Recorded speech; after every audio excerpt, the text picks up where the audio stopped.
जराही साबुदाणा न शिजवता थेंबभर तेलाचा वापर न करता वर्षभर टिकणारा असा उपवासाचा पदार्थ एकदा बनवा आणि वर्षभर खा. आज आपण कुरकुरे 1 किलोच्या प्रमाणात बनवणार आहोत. त्यासाठी अर्धा किलो साबुदाणा घेतला आहे.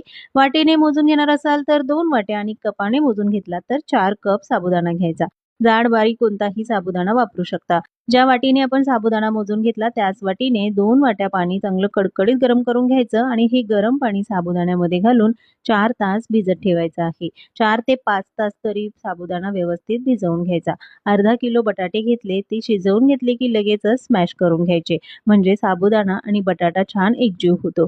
जेवढा साबुदाणा तेवढाच बटाटा वापरायचा. आता लगेचच यामध्ये साबुदाणा घालून घेतला आणि मिक्सरच्या भांड्यामध्ये हे मिश्रण घालायचं आणि वाटून घेत असताना यामध्ये गरम पाण्याचाच वापर करायचा. थंड पाणी वापरायचं नाही. पाणी मात्र लागेल तसंच घालायचं, जास्त पाणी घालायचं नाही, नाहीतर बॅटर पातळ होतं. अशाच पद्धतीने साबुदाणा आणि बटाटा दळून घेतला की लगेचच त्यामध्ये मीठ घालायचं. तर 3 चमचे मीठ घालून घेतलं. आता यामध्ये मी 2 चमचे चिली फ्लेक्स घातलं आहे. तुम्हाला हवं तर हिरवी मिरचीची पेस्ट वापरू शकता. हे मिश्रण चांगलं मिक्स करून घेतलं. यामध्ये मात्र गरम पाणी घातलेलं नाही. लगेचच प्लास्टिकची पिशवी घ्या किंवा मग पायपिंग बॅग घेऊन त्यामध्ये हे बॅटर घालून घ्यायचं. लगेचच त्याचे असे कुरकुरे बनवून घ्यायचे. एक दिवस पंख्याच्या हवेखाली आणि दुसऱ्या दिवशी मात्र उन्हामध्ये सुकवायचे आहे. एकदा बनवलेला हा पदार्थ तुम्ही वर्षभर खाऊ शकता. तळून बघूया, मस्त चारपट फुलतात आणि खायलाही अप्रतिम लागतात. मग आजची रेसिपी कशी वाटली कमेंट्समध्ये जरूर सांगा. जराही साबुदाणा न शिजवता थेंबभर तेलाचा वापर न करता वर्षभर टिकणारा असा उपवासाचा पदार्थ एकदा बनवा आणि वर्षभर खा. आज आपण कुरकुरे 1 किलोच्या प्रमाणात बनवणार आहोत. त्यासाठी अर्धा किलो साबुदाणा घेतला आहे.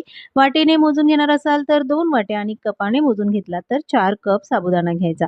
जाड बारीक कोणताही साबुदाणा वापरू शकता. ज्या वाटीने आपण साबुदाणा मोजून घेतला त्याच वाटीने 2 वाट्या पाणी चांगलं कडकडीत गरम करून घ्यायचं आणि हे गरम पाणी साबुदाण्यामध्ये घालून 4 तास भिजत ठेवायचं आहे. 4 ते 5 तास तरी साबुदाणा व्यवस्थित भिजवून घ्यायचा.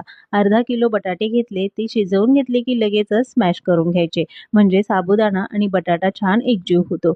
जेवढा साबुदाणा तेवढाच बटाटा वापरायचा. आता लगेचच यामध्ये साबुदाणा घालून घेतला आणि मिक्सरच्या भांड्यामध्ये हे मिश्रण घालायचं आणि वाटून घेत असताना यामध्ये गरम पाण्याचाच वापर करायचा. थंड पाणी वापरायचं नाही. पाणी मात्र लागेल तसंच घालायचं, जास्त पाणी घालायचं नाही, नाहीतर बॅटर पातळ होतं. अशाच पद्धतीने साबुदाणा आणि बटाटा दळून घेतला की लगेचच त्यामध्ये मीठ घालायचं. तर 3 चमचे मीठ घालून घेतलं. आता यामध्ये मी 2 चमचे चिली फ्लेक्स घातलं आहे. तुम्हाला हवं तर हिरवी मिरचीची पेस्ट वापरू शकता. हे मिश्रण चांगलं मिक्स करून घेतलं. यामध्ये मात्र गरम पाणी घातलेलं नाही. लगेचच प्लास्टिकची पिशवी घ्या किंवा मग पायपिंग बॅग घेऊन त्यामध्ये हे बॅटर घालून घ्यायचं. लगेचच त्याचे असे कुरकुरे बनवून घ्यायचे.